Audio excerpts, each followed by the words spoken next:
Menemukan pasangan hidup itu gampang-gampang susah. Kalau di dalam kitab suci jelas dituntunkan cari yang kaya. Siapa sih yang gak butuh harta untuk hidup? Tentu semua orang akan mengatakan butuh. Tapi ingat, kekayaan kita suatu saat juga akan dipertanyakan oleh Allah di Yaumul Mizan. Kekayaanmu didapat dari mana? Untuk apa? Bertanggung jawabannya itu berat. Tetapi kalau kekayaan kita digunakan untuk sesuatu yang bersifat ibadah, tentu akan berbeda. Mendapatkannya juga harus benar. Tentu mendapatkannya juga dengan cara yang baik dan benar. Sehingga harta kita akan selamat. Tentu kalau kita punya pasangan yang kaya dan berkah hartanya akan membuat kita menjadi jauh lebih amanah. Tentu kita akan mencari pasangan yang cantik atau gagah. Tetapi kalau ditanya, kalau kita punya pasangan yang gagah atau yang cantik, lebih teratapan mana dengan pasangan yang biasa-biasa saja? Ya, apapun bisa terjadi. Saya seringkali bertanya kepada mahasiswa, kamu pilih mana? Cantik tapi bodoh atau pintar tapi jelek? Ada banyak yang memilih pintar tapi jelek. Ada banyak juga yang memilih sebaliknya. Semuanya punya alasan masing-masing. Namun kalau kita memilih cantik tapi bodoh, tentu ini menjadi tidak bijaksana. Karena orang tentu akan susah ketika pergi, banyak yang ngelirik, banyak yang ngeliat, tentu akan berbeda. Lain masalahnya memang kalau misalnya biasa-biasa saja. Nah, dari sini kelihatan sebenarnya ketika dulu kita masih kecil, kita kemana-mana udah ya apa-apa. Tapi coba sekarang, kita telanjang di muka umum pasti dibalangi mata uang. Kenapa? Karena berbeda sudah. Jalannya saja orang pintar sama orang bodoh beda. Dari caranya jalan, apalagi caranya ngomong, caranya menata hidup akan jauh lebih berbeda. Jadi yang pilihan baik memang yang cantik dan pintar. Cuman kalau disuruh milih tidak ada bagaimana, tentu harusnya memilih yang pintar tapi jelek. Kenapa? Karena orang yang pintar bisa merawat dirinya sehingga menjadi cantik. Orang bisa dandan, orang bisa membuat dirinya menjadi cantik ketika pintar. Tapi orang bodoh tidak bisa. Malah mungkin kecantikannya jadi masalah besar bagi orang bodoh. Dari situ maka carilah yang mazhabnya, keturunannya bagus, dari kalangan ningrat, dari anaknya pejabat. Cuman masalahnya anak pejabat mana yang mau sama kita?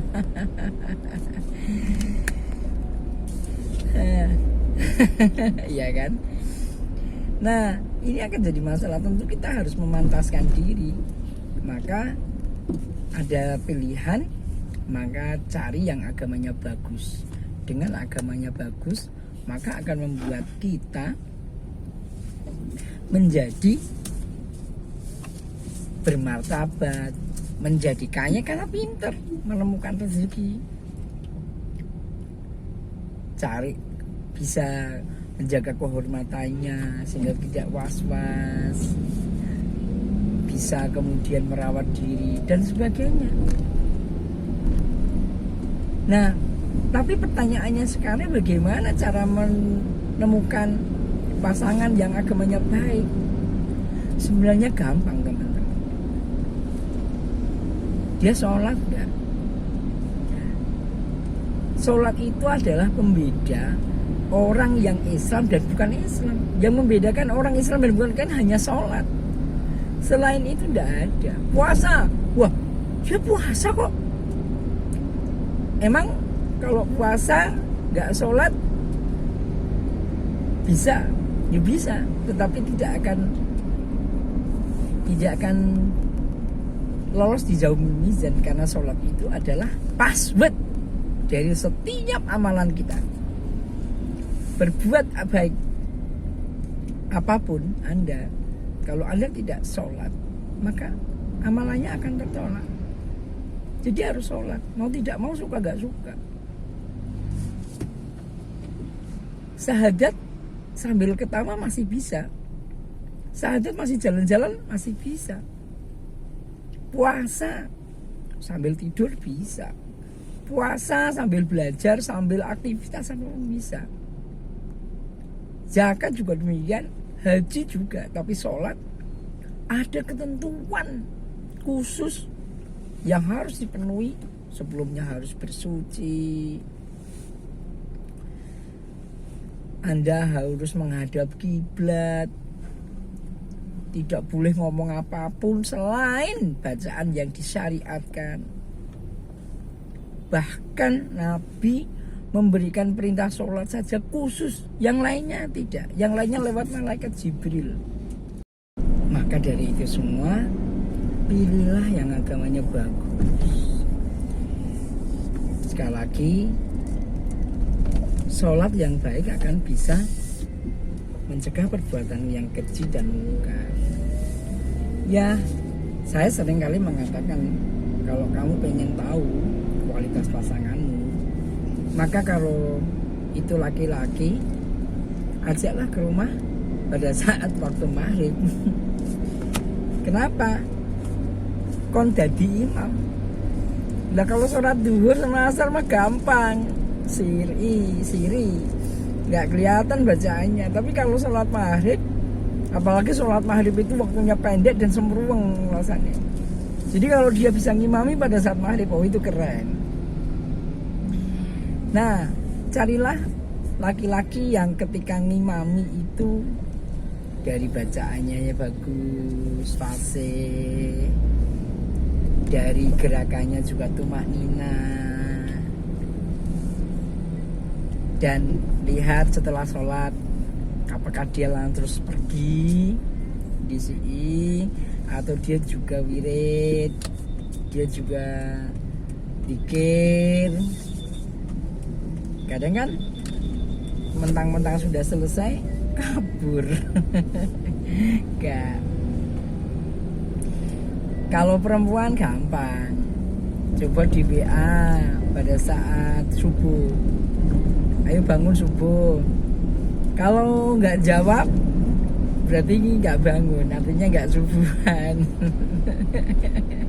Walaupun ya bisa saja dia tidur memang nggak bawa HP, tapi zaman sekarang coba kalau tidur yang dikeloni apa?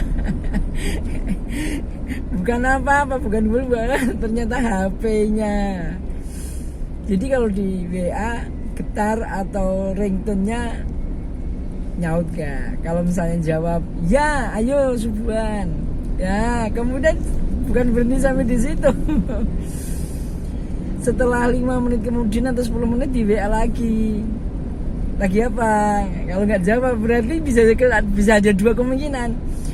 Mau jawab sholat subuh, mau jawab dok terus turu, atau bar sholat subuh turu meneh. Artinya indikasi yang selanjutnya adalah kalau dia masih bisa jawab habis sholat subuh, maka ini ciri orang kaya dan mau diajak rekoso. Kenapa? Nabi sudah menuntunkan bahwa jangan tidur setelah subuh, karena akan